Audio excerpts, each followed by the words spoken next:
Bollywood actress करिश्मा कपूर के ex husband Sanjay Kapoor की मौत के बाद उनकी संपत्ति का विवाद खत्म होता नहीं दिख रहा है। साल 2025 के जून महीने में संजय कपूर की हार्ट अटैक से मौत हो गई थी। अब उनकी 30,000 करोड़ रुपए की प्रॉपर्टी के मामले में करिश्मा के दोनों बच्चे दिल्ली हाई कोर्ट पहुंचे हैं। असल में 21 मार्च 2025 की तारीख में बनी एक वसीयत को लेकर विवाद हो रहा है। बार एंड बेंच की रिपोर्ट के मुताबिक संजय कपूर की तीसरी पत्नी प्रिया सचदेवा कपूर पर वसीयत में जालसाजी करने और प्रॉपर्टी पर पूरा कंट्रोल हासिल करने की कोशिश का आरोप लगाया गया है। इस वसीयत में कथित तौर पर संजय कपूर की पूरी प्रॉपर्टी उनकी पत्नी प्रिया को दी गई है। 10 सितंबर की मीडिया रिपोर्ट बताती है कि बच्चों ने अपने पिता संजय कपूर की संपत्ति में हिस्सेदारी को लेकर जो याचिका दायर की, उस पर दिल्ली हाई कोर्ट ने नोटिस जारी किया है। मामले में जस्टिस ज्योति सिंह ने प्रिया सचदेवा कपूर को सोना कॉमस्टार के चेयरमैन संजय कपूर की सभी चल और अचल संपत्तियों यानी मूवेबल और इमूवेबल प्रॉपर्टी की जानकारी देने का आदेश दिया। साथ ही अदालत ने प्रिया से यह भी पूछा कि वो करिश्मा के बच्चों को वसीयत की एक कॉपी देने में क्यों हिचकिचा रही थीं। करिश्मा कपूर के बच्चों ने कोर्ट को बताया कि इस साल जून में यूके में संजय कपूर की अचानक मौत हो गई थी, जिसके बाद प्रिया कपूर ने उन्हें उनकी संपत्ति से गलत तरीके से बाहर कर दिया। सीनियर काउंसिल महेश जेठमलानी ने बच्चों की तरफ से दलील देते हुए कोर्ट से कहा, जब संपत्ति के कागज देखे जाने की मांग की गई तब पहले गोपनीयता डॉक्यूमेंट साइन करने की शर्त रखी गई। इस पर बच्चों ने मना कर दिया।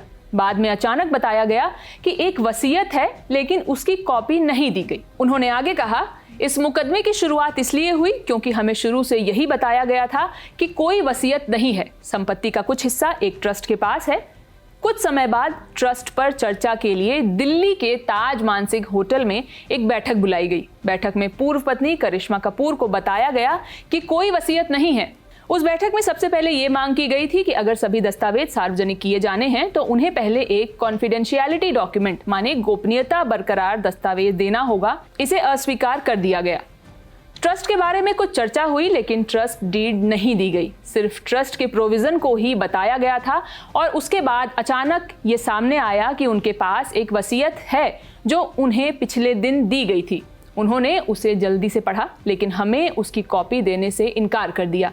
बाद में बताया गया कि प्रिया सचदेवा कपूर को 13 जुलाई से 1 करोड़ रुपए हर महीने के वेतन के साथ AIPL नाम की कंपनी का MD बना दिया गया है।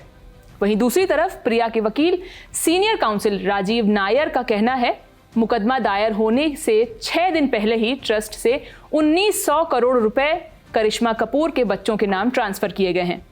प्रिया संजय कपूर की आखिरी पत्नी है और उनका एक 6 साल का छोटा बच्चा भी है।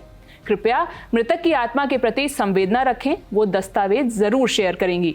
इस विवाद में संजय कपूर की मां रानी कपूर ने भी आरोप लगाए हैं। उन्होंने कोर्ट को बताया कि उनसे डॉक्यूमेंट्स पर जबरन साइन कराए गए।